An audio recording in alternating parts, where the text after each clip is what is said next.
Hello and welcome to today's video viewer where I will showcase the 5 things I discovered in Lies of P.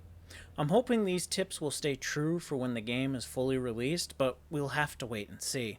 First thing that I noticed is every time you receive an attack and it is blocked, there is another health bar that is present. I will call this temporary health loss, because if you hit an enemy without taking any unblocked damage, so you keep dodging or keep blocking without taking any hits, you can regain that health back. Unfortunately, if you leave it alone, that temporary loss dwindles down to where your actual health bar is. That temporary HP that you see is in direct proportion to the percentage of your block stat. So for instance, if you have the Saber Blade, which is a flat 50, 50% of the damage you block is converted into that temporary HP. Now let's say you use the Greatsword, that's at like a 68%.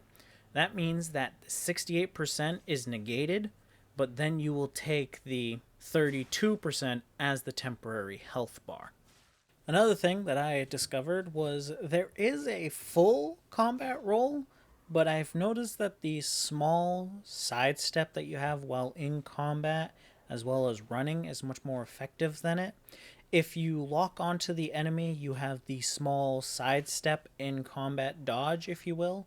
But if you unlock from an enemy, you can have that full combat roll.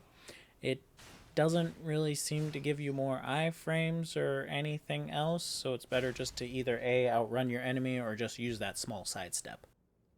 Next thing that I kinda wish I learned a little earlier, and it was right there in front of me, I just had to read the bottom of the screen, is you can inspect a fully made weapon at any time. This allows you to get a brief description of what the skills do attached to the blade and how to properly use them. The only way I figured this out was looking at the individual parts in the weapon making skill, which brings me into my next point. When you get that skill, that weapon crafting, which I feel is a very good addition to this game, it allows for very fun creativity. It makes it so that you can put any blade on any handle. There's a few things to notate while going about this crafting. If you make anything with too much of a strong difference between them, you'll result in extra care for the weapon or awkward uses. A great example I have is if you put the Greatsword blade and put it on the rapier handle, yes, the rapier attacks are going to be very powerful and give you extra stagger. But the Greatsword blade is made for slow swings and not so much quick pokes, so it results in that weapon combination breaking real quick.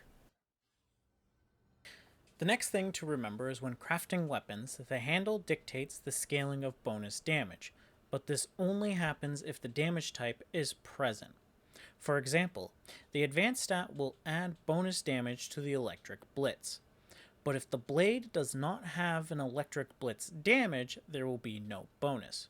On the flip side, if the blade has an electric blitz damage, but you don't have the advanced stat scaling on the handle, you will not get any bonus damage as well. In addition to all this, the handle determines the moveset used for attacking regularly, while the blade will determine your backstab animation, regardless of which handle it's attached to. Lastly, and certainly not least, is if you look at the arms when you're equipping them, there's some grayed out skills and stuff. I'm assuming this is something that you unlock later down the line, but it adds a whole nother layer to your builds and how you go about doing them. Like for instance, the dodge after a grapple, or you send out sparks of damage while charging the electric arm. I don't know exactly how this is going to get added into the game, but I can't wait for it because it's going to be rather exciting to play around with. Well, that's all I have for today. If you like what I do, please comment, like, and subscribe, and I'll see you all next time.